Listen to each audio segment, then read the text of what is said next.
Ding dong dell, baby's in the well. Who threw her down? He who wears the crown. Did she survive? Please see page 35. Chapter 15. Never before had Elsbeth's mother looked upon her with such kindness. With a loving gaze, she brushed the curls from Elsbeth's forehead and kissed her softly on the cheek. Her father took his turn, hugging her tightly before walking briskly to the front door. Smiling widely, he opened the door and let in a real live alpaca, white with reddish-brown markings. Mr. Pule had been selling hearing aids in Peru, he explained, and wanting nothing more than to make his daughter happy, he had picked out the most beautiful alpaca he could find to bring home. Clenched between the animal's blocky white teeth was a pink silk ribbon tied in a bow around a small gold box. Taking the box from the alpaca, Mr. Pule described how his flight home had connected in Brussels, according him the opportunity to pick up a sampling of the finest Belgian chocolate. Elsbeth took the box and gently pulled at the pink bow until it fell away and floated gently to the floor. Removing the lid, she brought the box to her nose and breathed in deeply. There were only 4 chocolates in the box, but each was a work of art, with clean lines and a subtle but uniform sheen. Carefully, she plucked out a square, flat one with the initials of the maker embossed upon its surface. Wanting to savor each and every morsel, she snipped off but a small corner with her gapped front teeth, and instantly her mouth was filled with the rich flavor of blood? What? Wait a minute. Yes, it was the unmistakable metallic taste of blood. Confused, she looked to her father, who only smiled, apparently unaware that he had been duped by Belgians into buying something that tasted so incredibly unlike chocolate. Before Elsbeth could complain about the awfulness of it, the alpaca, for no apparent reason, reared up on its hind legs, then turned and sprinted for the open door. "No!" Elsbeth shouted. And when neither her father nor her mother made a move to stop the animal, Elsbeth raced after it. In her haste, she tripped over her father's case of brochures and hearing aid samples and fell face first to the floor. Slowly, she moved her fingertips to her mouth and brought away a fair amount of blood. Far more than could possibly be contained in that tiny bite of so-called chocolate. When her pupils came into focus again, she noticed a small pool of blood on the dirt floor, which caused her to consider the dirt floor itself. This was not her living room at all. It was a prison cell, and her parents were nowhere to be found. When she looked up and saw Jack and Jill peering through the bars of the adjacent cage, she knew it had all been nothing more than a hallucination. "Are you okay?" asked Jack. "You've been unconscious for quite some time. We've been worried to death." "It didn't work," was all Elsbeth could say. "I'm still here." She sat and stared at the wall and ran her tongue over the dried blood on her split lower lip. In addition, there was a golf ball-sized welt on her forehead that throbbed with every beat of her heart. "I'm sorry," said Jill. "I wish you would have asked me first. There's only one way out as far as I know." "The well?" "The well," Jack confirmed. "Unfortunately, now that Krul knows about it, he's placed it under heavy guard." "Listen," said Jill. "I know all of this is confusing and upsetting, but try to look at it as an opportunity, a chance to do something great." Elsbeth shook her fist in frustration. "I just want to go home," she said through teeth clenched tightly. "And don't tell me I'm already home. I want to go to my real home, to my house and my things and all the people I know. I don't want to do something great." Jill knelt down, hoping to draw Elsbeth's eyes to hers. "Don't you see?" she said. "They're the same thing. You can't do one without the other." "Why not?" asked Elsbeth. "Because of the prophecy," Jill responded. "As long as Krul is allowed to remain on the throne, the passageway home will be forever inaccessible to you. Someone needs to lead the people in rising up to take back what is rightfully theirs. And that person is you. And just how am I supposed to lead the people when they're all a bunch of cowards, always running away? The dish ran away with a spoon, Little Miss Muffet ran away from a spider, and when the boys came out to play, Georgie Porgy ran away." "That is a lie," Georgie protested loudly while poking his finger through the bars in Elsbeth's direction. "And besides, I will not be a party to this in any way. In fact, I will not listen to another word of this treasonous plot." He covered his ears and moved to the far end of his cell and began humming a random series of notes that failed to amount to music. "Even if I had any interest in any of this, what's the point?" asked Elsbeth. "How am I supposed to overthrow a government from inside a jail cell or with my head chopped off?" "Fate has brought you this far," said Jack, as if that should somehow bolster Elsbeth's confidence. "But why me?" she asked. "This prophecy stuff.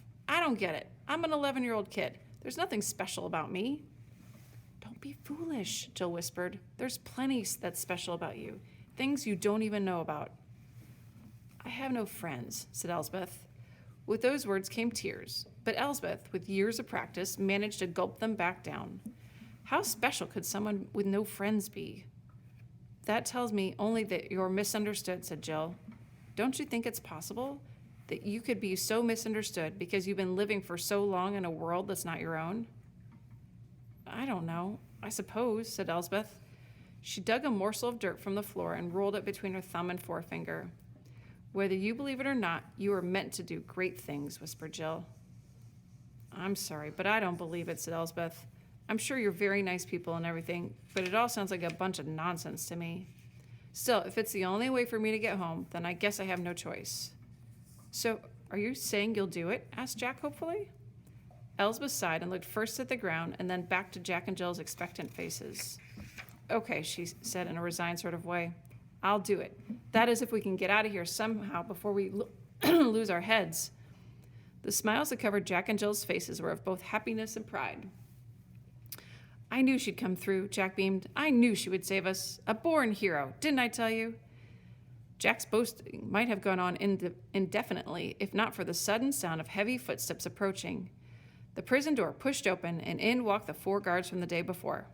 Immediately, Georgie descended upon them. Thank goodness you're here, he said, rushing to the door of his cell. I'm sure once His Majesty hears my side of the story, he'll see it was all just a simple... But when the guards unlocked Elsbeth's cell instead, Georgie quickly realized this was not about him. Please, he beckoned to the man with the large sideburns, who stood stoically nearby. Perhaps I could just testify against the girl in exchange for leniency. I'd be more than happy to do so. I've heard some things that might be quite useful. His pleas went ignored, and the man with the Van Dyke led Elsbeth from her cell.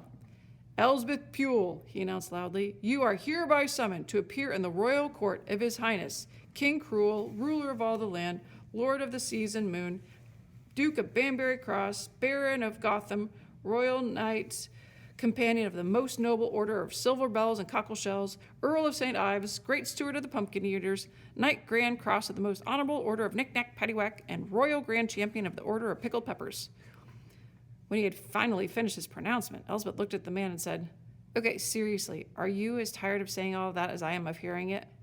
Probably, said the man.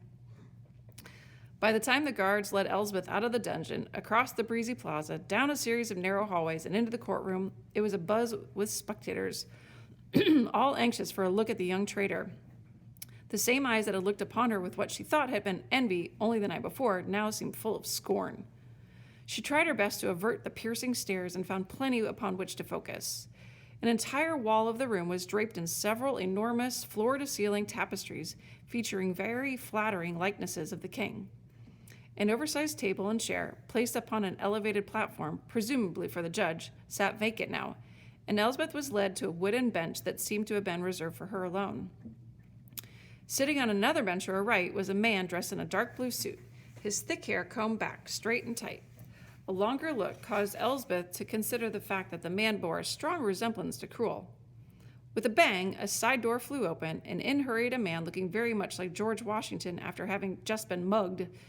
His white wig, complete with braided ponytail, sat slightly askew on his head, and he struggled to button up a black gown while loose paper fell from a leather satchel wedged beneath his left arm. He stumbled over an untied shoelace and practically fell onto the bench next to Elsbeth. Hey, watch it, she said. Pardon me, Miss Pule, replied the man. Sorry I'm late. Very busy morning. Okay, let's take a look at your file. The man began digging through the satchel, pulling papers to his lap and flipping through them. What are you, my lawyer or something? Asked Elsbeth, hoping for an answer in the negative. Jack be nimble, said the man, briefly looking up from the lapful of paper, of Nimble, Tucker, and Levine. So you are my lawyer? Elsbeth responded, and you're just now going over my case? I only got the files late last night. I'm a bit overloaded as it is, being the only one willing to take on these kinds of cases. What kind of cases? The kind where the defendant is obviously guilty, said Mr. Nimble. He found the page he'd been looking for and began reading silently, except for the slight clicking of his lips as he mouthed the words. Wait a minute, said Elsbeth. What do you mean I'm obviously guilty? Aren't you supposed to be defending me? Nimble exhaled abruptly and looked up from his paperwork. I can't very well defend you if I'm unfamiliar with your case, now can I? But how can you be unfamiliar with my case and still think I'm guilty? Because you're accused of a crime against the crown, answered Nimble, as if explaining why 2 + 2 = 4. So either you're guilty or the king is wrong, and that couldn't possibly be the case. Okay, I get it, said Elsbeth. Everyone thinks I'm this girl who's supposed to lead this big revolt against the king, like some kind of modern-day Joan of Arc or something. But even if that were true, it hasn't happened yet. So how can I possibly be charged with a crime? It's a crime to even consider the act of treason. Now, I suggest we enter a plea of insanity, said Nimble. He found a pencil at the bottom of his satchel and began scribbling on the paper. Have you ever heard voices in your head? I'm hearing one now, said Elsbeth. Great, said Nimble. It's telling me to knock that stupid wig off your head, Elsbeth continued. Prone toward acts of violence, Nimble wrote, then scratched it out. On second thought, maybe we don't mention that. Double doors behind the judge's chair swung into the courtroom, and in walked the bailiff, an elderly man with stark white hair that covered his head, most of his face, and sprouted from his ears. He inhaled with a wheeze, and Elsbeth was surprised to hear, All rise for his honor and royal highness, King Cruel, ruler of all the land, lord of the seas and the moon. It took the old man 4 or 5 separate breaths to get through the entire introduction, which gave Elsbeth time to lean over and whisper to her lawyer, The king is also the judge? Yes, that's the bad news, said Nimble. I was hoping for Judge Contrary. She's tough but fair. The king entered the room and waited for the old man to dust off his chair with a handkerchief before taking a seat. Court is now in session, the bailiff managed with a single breath, in the matter of case number 418,611, the Crown versus Elsbeth Pule, to the charges of sedition, treason, and grand theft tart. How do you plead? When Elsbeth answered with a forceful, not guilty, a buzz rippled through the courtroom, because, just as Nimble had said, for one to profess innocence to a crime against the crown with no further explanation was to suggest His Highness had erred. Nimble hastily straightened his wig and said, My apologies, Your Honor. What my client meant to say is that she wishes to plead not guilty by reason of insanity. I'm not insane, yelled Elsbeth, though given everything she had experienced in the last 24 hours, she wasn't quite so sure. And furthermore, I would like to object.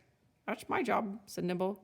Then why aren't you objecting to the fact that the person accusing me of this crime is acting as judge, jury, and executioner? The king let out a hearty laugh. Judge and jury, yes, he confirmed, but executioner? Yuck, no thank you. The king shuddered as if thinking about having to eat worms or something. Several members of the gallery snickered at this, which caused Cruel to slam his gavel several times upon the table. Quiet in the courtroom, and be seated. I'm prepared to hear opening statements at this time.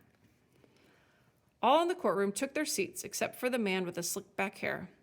Good morning, Your Honor and Royal Highness, he said with a perfect tooth smile. Good morning, Dave, Cruel replied. Dave? Elsbeth whispered. That's not the king's nephew, Dave. The guy who burned down the kitten's house? That's him, all right, Nimble confirmed. Spoiled little brat. Chief Prosecutor and nephew to the king, Dave, cleared his throat and began his opening statement. Your Honor, Crown's counsel will demonstrate beyond a shadow of a doubt that the defendant in this case, Elsbeth Pule, a.k.a. Jacqueline Gilson, is not only guilty, but ridiculously guilty. Jacqueline Gilson, whispered Elsbeth. Your name at birth, apparently, Nimble whispered back. Yikes, said Elsbeth, suddenly aware of how Dolly Two-Eyes must have felt.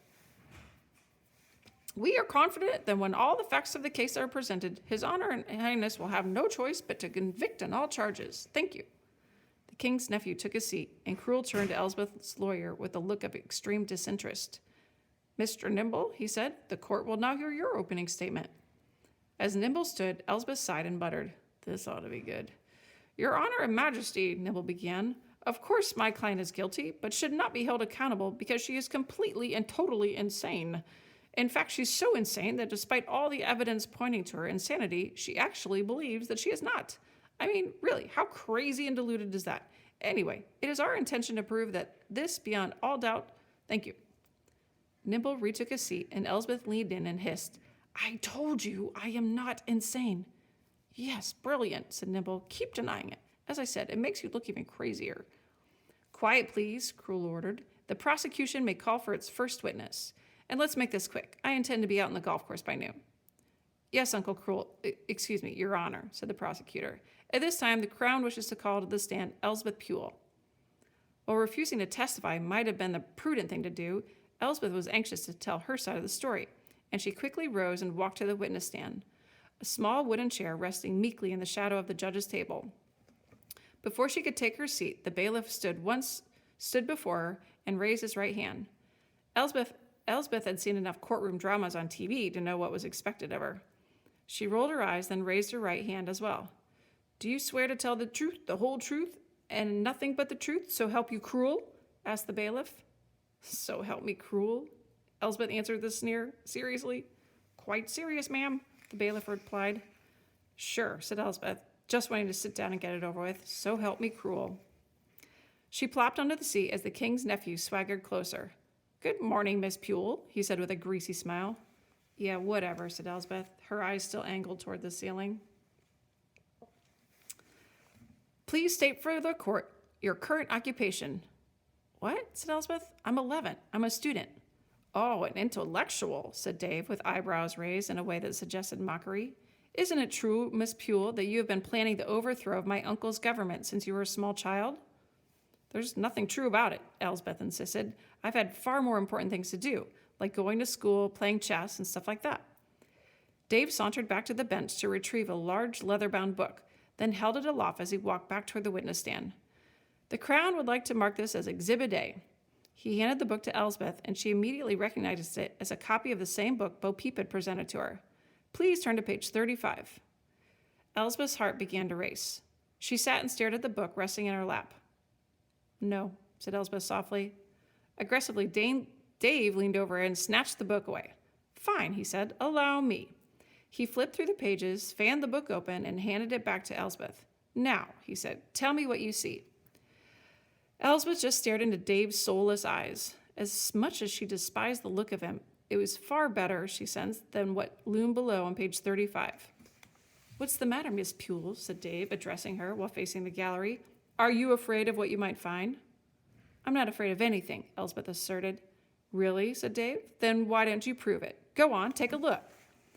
Of course, Elsbeth was very much afraid, but there's a very good reason that curiosity and not fear killed the cat. Slowly, she lowered her eyes until they focused on the open book. Nearly inaudibly and most involuntarily, she whispered, It's me. Pardon me, said Dave loudly. Like the other pictures in the book Elsbeth had seen, this one was a black and white woodblock etching. The image was of a girl dressed in some type of military uniform and thrusting a pointed stick high into the air. The girl's hair was done up in curls, one dangling in the middle of her forehead. She wore a triumphant smile, which revealed a small gap between her front teeth. Though the girl in the picture was decidedly slimmer than Elsbeth, the likeness was otherwise astonishing. But it's not, said Elsbeth, shaking her head. It can't be. Let the record show, said Dave, that when the witness first saw the picture, she said the words, It's me. Now, Miss Puhle, if you would be so kind as to read the passage below. Elsbeth raised the book closer to her eyes and read silently until Dave bellowed, Aloud, please. As much as she hated reading aloud in front of large groups, Elsbeth did so without further prompting, only because she wanted to see if the words uttered out loud would somehow sound even more ridiculous. But when she heard them in her own voice, quite the opposite happened, and by the time she'd finished, she was as convinced as she was afraid that perhaps, just perhaps, they were indeed true. Elsbeth Puhle, kicked out of school, she would not learn the golden rule, held her breath until near death, then turned her wrath on old King Cruel.